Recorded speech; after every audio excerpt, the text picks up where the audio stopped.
All right, thank you very much, and thanks to all of you who have come into this session. I'm looking forward to our time together, and we're going to be talking about how to diagnose and improve your organization's health. And we'll start with a basic question: what is an organization? We know it's not just a bunch of people who gather together, as we're seeing here on the screen. I mean, this could be a group of people at a sports event or anything. But an organization requires structure.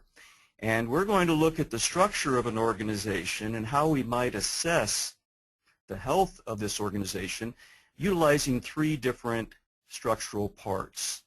And the first one is top leadership, the second one is managers and supervisors, and the third is workforce. This is pretty standard. We know that organizations have all different levels of complexity and different levels of hierarchy, but it's helpful to break it into these three different parts so that we can begin to assess where our organization is healthy and where perhaps it may be unhealthy.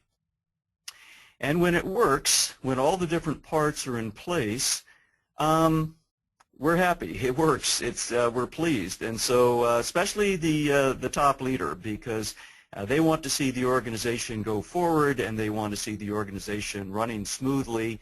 But I think we're all aware that this does not always happen. And sometimes you have the top leader going one direction, you have the workforce going another direction, your manager, supervisors even still perhaps another direction, and all of this non-alignment leads to a whole lot of confusion. It leads to some issues in terms of communication, and ultimately an unhealthy work environment to where our reaction is a little bit more like this picture on the screen. It drives us crazy. Why doesn't the organization work? And what we're going to explore today is how we can begin to piece together an organization that is healthy, that is strong, that communicates, that builds leadership throughout the organization, that allows for creativity and risk-taking. So let's explore this. What makes an organization healthy? Well, what does it mean to be healthy? And for this definition, I'd like to take us to the World Health Organization, and here is their definition of health. Health is a state of complete physical, mental, and social well-being, and not merely the absence of disease or infirmity. Well, let's explore this definition. I think it's a powerful definition because it suggests that health is a set of positive characteristics, not just the absence of sickness, not just the absence of disease or infirmity. And so we see there's a physical dimension to health. There's a social dimension to health, relationships. There's a mental dimension to health, how we think, what our values and attitudes are. So if we can put together this definition of health and apply it to organizational life, that's going to help us to move towards our goal of building healthy organizations. So I'm going to suggest to you here first, the first part of our presentation, that there are 6 building blocks for healthy organizations. And by the way, this came out of a research project that I conducted back in the late 1990s in my dissertation work, and the whole process was to try to define operationally the concept of servant leadership and how servant leadership can help to build healthy organizations. And in the process of this research, we discovered these 6 building blocks. Each of the building blocks has 3 descriptors, and these descriptors become the basis of the organizational leadership assessment. Let's explore this, these building blocks together. The first one is that healthy organizations display authenticity. And you can think of all the words that sort of mean the same thing as authenticity: integrity, transparency, honesty. And here are the 3 descriptors here on your screen. Healthy organizations display authenticity by being open and accountable to others. And we're talking here of the leadership. We're also talking about the managers, and we're also talking about the workforce, those 3 segments of organizations we already saw. Also by a willingness to learn from others from all directions. We display authenticity also by maintaining integrity and trust, or being trustworthy. So a healthy organization is a trustworthy organization, willing to be accountable, willing to be open and transparent, willing to learn from others. Also, healthy organizations value people. And the opposite of this, of course, is organizations that use people for their own means. And we're all familiar with organizations that are unhealthy, who abuse their people to get what they want out of them and then toss them away and bring in someone new. But healthy organizations truly value their people. And here are the three descriptors: by believing and trusting in people. Leaders of healthy organizations, servant leaders, really believe in their people. They trust their people. They give trust to their people. The second descriptor, by serving others' needs before your own needs, which is probably central to the whole concept of what servant leadership is all about. I serve the followers, I serve the other, so that their needs can be met ahead of my own needs as the top leader of the organization. And the third descriptor, by receptive, non-judgmental listening. I think we're all familiar with the type of listening where someone is hearing part of what we say, but are preparing their arguments and in fact talking over us before we even finish what we're saying. But people who value other people commit to listen to them. They're receptive in their listening. They're non-judgmental. They're willing to hear what the other person has to say. And this is one of the things, one of the most critical things that communicates value to another person.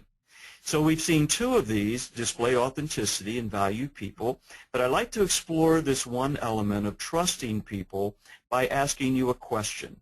And I know you're not going to respond at this point, but I want you to go ahead and respond by yourself to this poll question here. There are two questions, and you need to select either A or B. Okay, you can't select both. You can't say, well, I want part of one and part of another. You can select A or B. A is, trust is something that people must earn. Okay. B, trust is something that should be given as a gift. All right, take a moment, think through that, and go ahead and make your selection. Write it down maybe to make a commitment. Do you select A or B? And I'll go ahead and give you some of the responses, as I've done this question in leadership courses in a master's level, undergraduate level, done it in presentations to many different organizations. What we find is that people are fairly split on this. Most people select A. Trust is something that people must earn, because that just seems to make sense to us. You know, people have to earn trust, and you can, if you violate trust, it's hard to earn it back. It's hard to get it back. But some people select B. Trust is something that should be given as a gift. And I would like to suggest to you that in healthy organizations, leaders from a servant mindset are willing to give trust to their followers, and they give it as a gift even before it's earned. And think about this for a second, because your first thought might be, well, that's, people could violate that, people could walk all over you, people could violate that trust, and yes, that's true.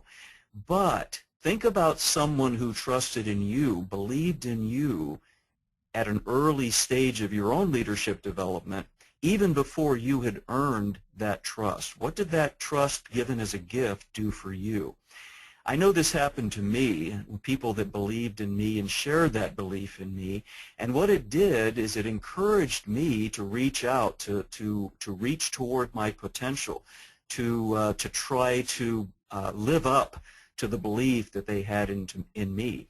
And so healthy organizations really build trust, and they do it by giving it as a gift.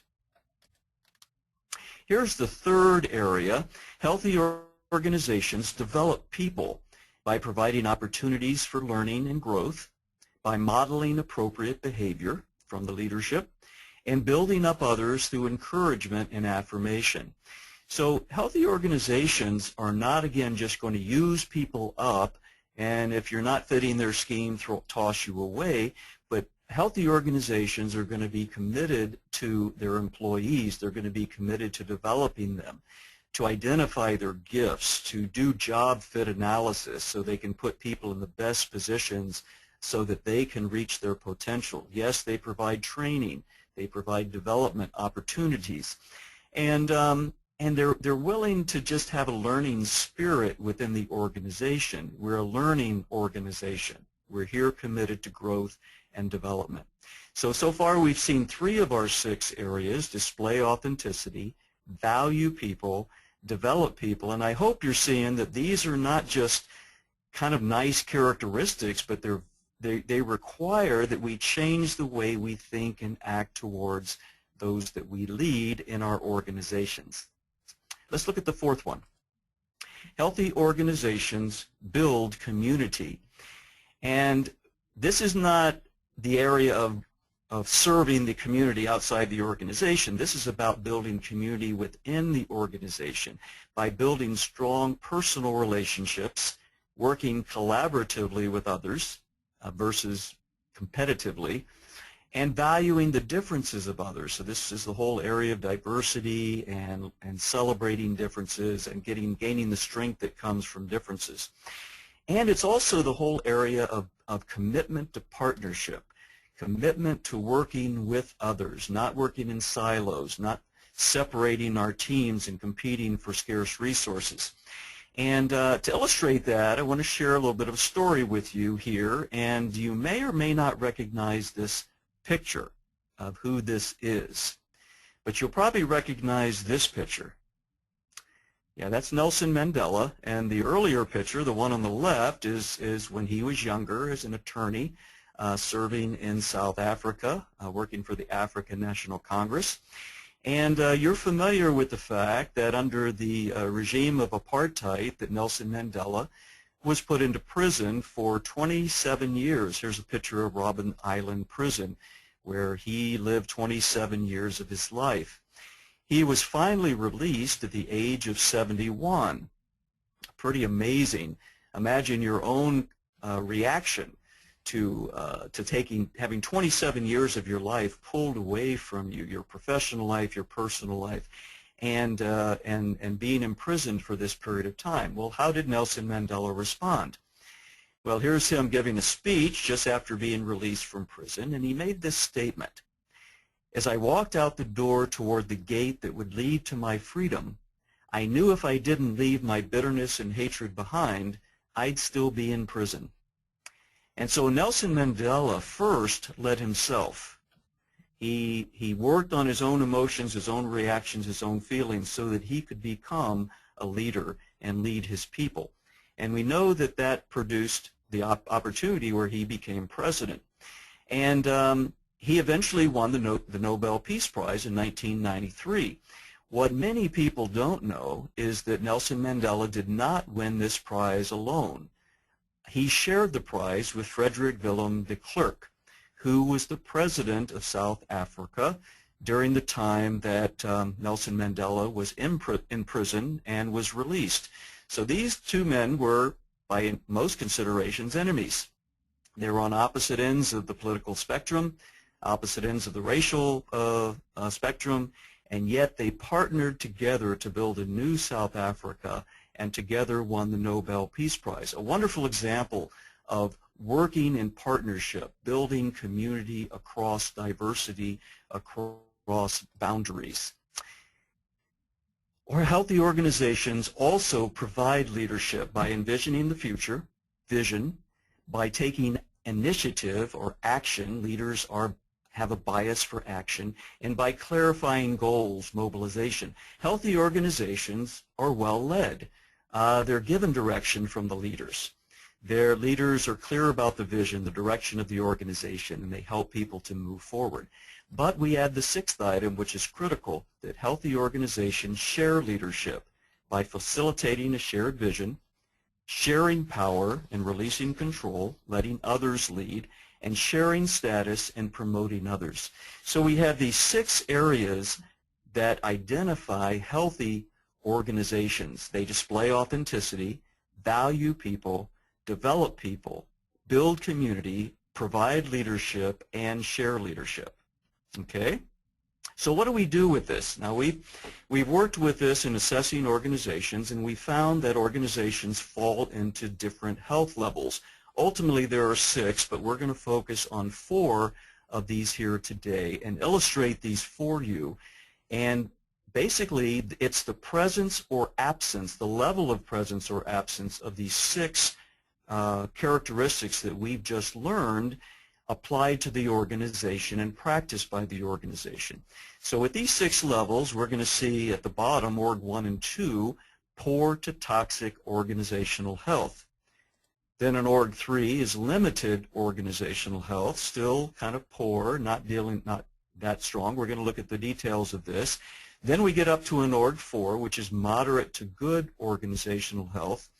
And then ultimately where we would love to be, and research shows that this type of organization are very successful in building trust and team effectiveness and so forth. This is an Org 5 and 6, excellent organizational health. And I think you'll see on the left-hand side that our picture of the organizational structure changes and shifts as we go through each of these organizational health levels. Let's explore them one at a time. The first one is toxic leadership. Take a look at this picture, and what do you see? We have the leader, large leader, looking down at the followers, pointed finger. This is an Org 1 and 2. We call it toxic because it's a very unhealthy organizational structure. And here's the picture of it. The top leader is the largest, the top dog. Usually it's one leader. There are middle managers. You see the arrows pointed down. The authority goes down from the top leader to the managers to the workforce. This is an autocratic approach to leadership. Autocratic in its basic meaning means leading for self, leading for a leader that leads for themselves. It's an organization of high fear. In this type of organization, people are afraid. They want to stay below the radar. They don't want to put their head on the chopping block. And so you have low trust. They're not trusting of the leader, of the managers, of the organization. So therefore, they don't take risks.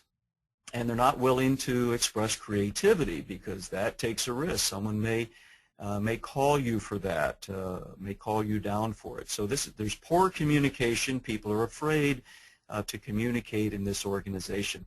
So that's just a few of the characteristics of very unhealthy organizational structure. Now you think about what's happening and what philosophy is driving this, and we go back to Machiavelli, and here's some of the principles that he developed way back in Italy centuries ago in his famous book, The Prince. And he said leaders should protect themselves at all costs. They should speak just enough truth to give the appearance of being trustworthy. Don't let anyone take advantage of you as the leader. You're the top person. You're the most important person, according to Machiavelli. Maintain total control over the situation. And remember, this is his famous quote, it's better to be feared than to be loved. So he would welcome the Org 1 and 2 because fear to Machiavelli is a good thing. It keeps people under control.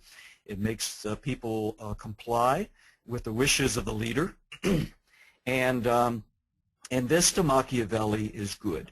But we're finding more and more that this type of fear-oriented organization not only is dangerous for the workers, but it's ineffective for the organization. It's unhealthy, and it leads to bad outcomes. Here's a couple ways that people could be unhealthy leaders. One is narcissistic. And you think about narcissistic personalities. Unfortunately, a lot of times these types of personalities go towards leadership. These are leaders that are self-absorbed. They're about themselves first and foremost. They lack empathy for others. They have a high need for admiration and seek admiration from others. They exploit others for their own purposes. And they have a deep sense of personal entitlement. And you can see the danger of having a leader who is this self-absorbed, this focused. Here's another type of toxic leader, addictive leadership. This is a person who is obsessed with the focus of their addiction. That addiction might be alcohol and drugs, it might be power, it might be sex, it might be anything that becomes an obsession to them that would take away from their ability to serve others. They are manipulative. They isolate themselves. They withdraw from relationships. They're very good at lying and deceiving others, and they ultimately have low self-esteem, though you don't see this at first glance. What if we could measure to see if an organization is unhealthy, is a level 1 or 2 organization? The Organizational Leadership Assessment was developed. It's a 60-item assessment that measures the 6 areas that we discussed. It's completed by top leaders, managers, and workforce within an organization, and then the results are displayed graphically. Let's take a look at what one of the pages would look like in this report. This is the perception match page. Now I'll give you a little bit of information of how to read this. You'll see on the left-hand side, the vertical side, the 6 areas that we discussed: value people, develop people, build community, display authenticity, provide leadership, and share leadership.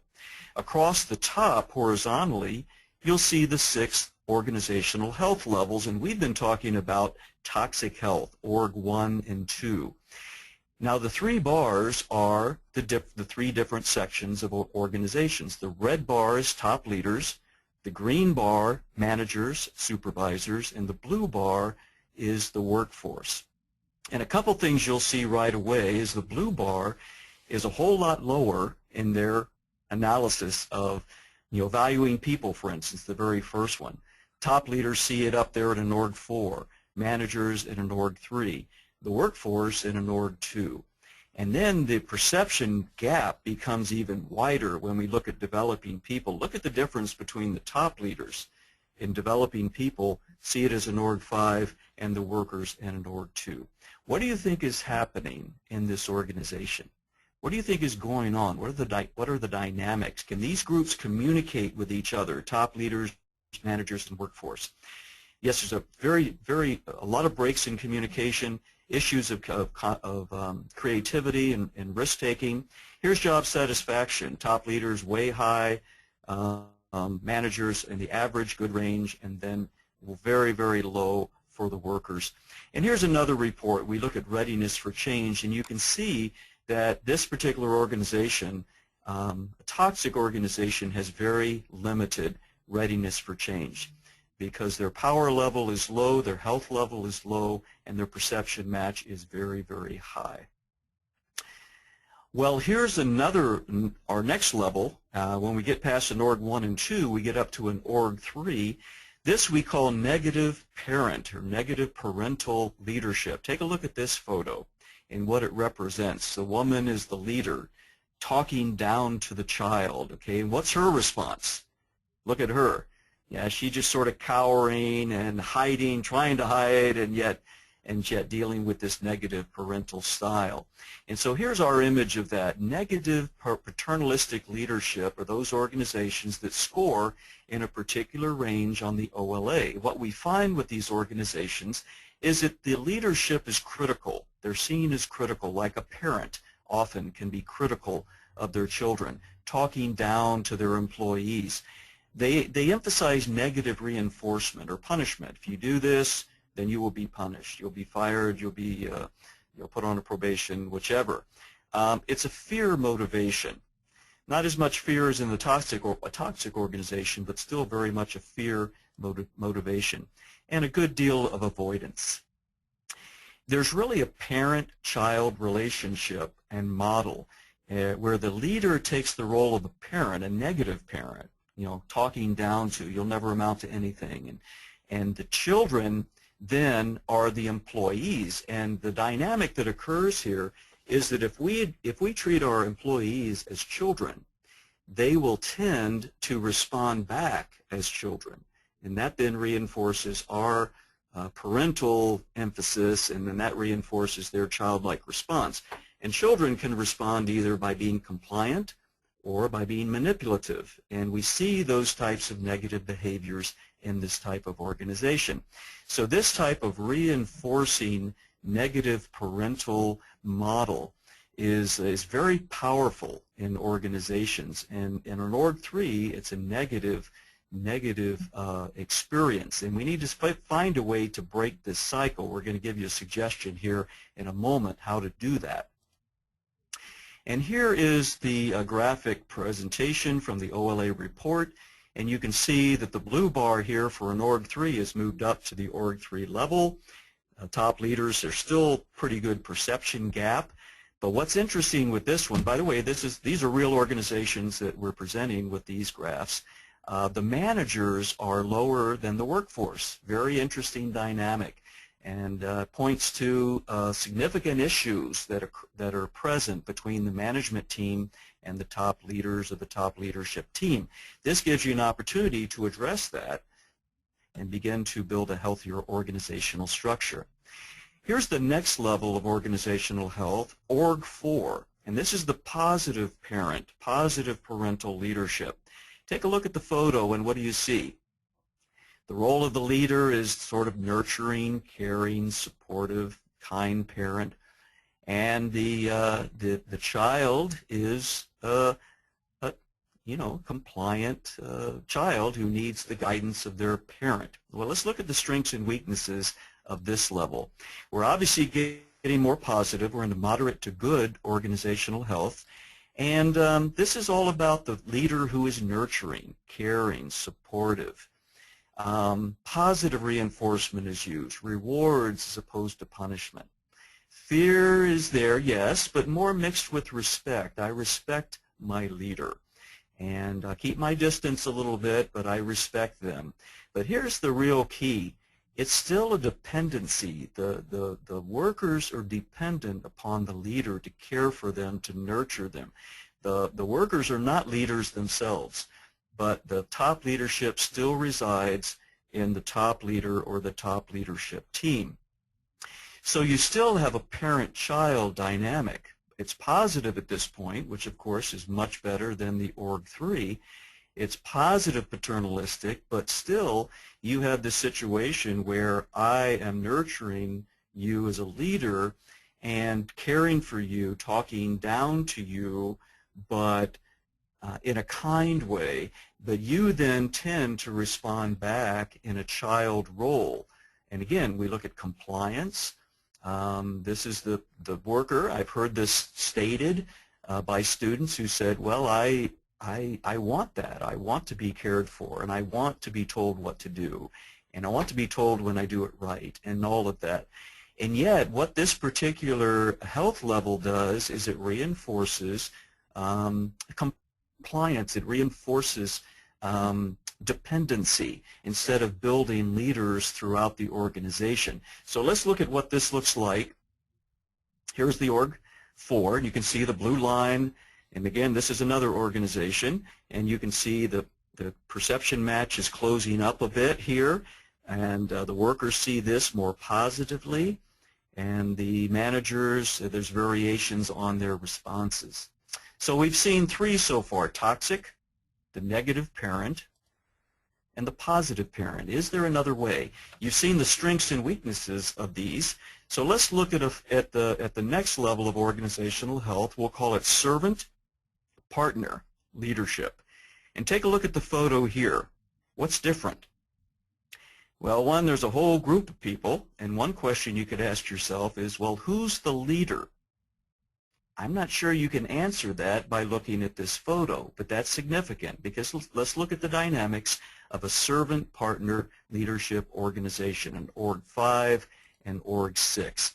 First, take a look closely at what's on your screen, okay? Take a look at this cube and answer these questions as we go through them. Can you see the circle in the center of the front panel? Okay, take a look. Follow this along now. Can you see the circle at the bottom right of the back panel? Here's the next one. Can you see the circle at the bottom right of the front panel? Okay, this makes it a little bit harder. You got to shift your view. And can you see the circle at the center of the back panel? If you're able to follow along with this, you're able to see this box sort of shift and move. It actually moves even though this is just a two-dimensional image on a screen. Well, it didn't really move, but it can move in your mind by the differing perception. We need to change our perception of how we view leadership. That's the point.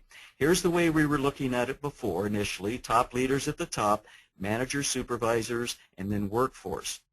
Here's the image of a level 5 and 6 organization. And what do you see that's different? Okay, the top leaders are now at the bottom of the organization. They now constitute a team, and there's one marked out who's the top leader, sort of a first among equals. Their role is to support. Their arrow is now pointing up to support the managers, who then support the workforce. So what's happening here is that these 6 characteristics that we described early in the presentation are present, okay? And the parent-child is not occurring. This is not a parent-child view, but there's a whole different view, which we'll call adult to adult. And here's how that works. When we respond as an adult to someone else, when we, as a leader, we treat someone with the mutual respect of adults, listening to them as an adult, respecting their opinion, expecting the best from them, they will tend to respond back with adult behavior. And that is one of the key characteristics of a healthy organization, is all people see themselves as adults leading. Now here's a graphic view of the perception match in an Org 5. Look where the blue line is moved now to an Org 5 clearly. The managers, the green line, are also there. And of course the perception match is very close. And so this is a healthy organization. Good things are happening here. People feel valued. People are authentic. They're developed in this organization. There's a sense of community. Leadership is provided and shared. So you can see graphically the key difference between an Org 5 on the top left of your screen and an Org 2 that we looked at before on the bottom right of your screen. This is what we want to move towards, because this type of organization, and we've had several research studies, we've had 45 different dissertations that have been completed with the OLA that have supported that as the workforce moves up higher in this, to higher levels, Org 5 levels, that trust increases, the trust in the leaders, trust in the organization, organizational safety increases, team effectiveness increases, job satisfaction increases. So these are the things that build a healthy organization. Here's that same organization. You can see the job satisfaction of the workforce. And of course, here's the perception or the readiness for change chart, which shows they're good, up there, good readiness for change. This is an organization ready to deal with the pressures and difficulties of organizational change.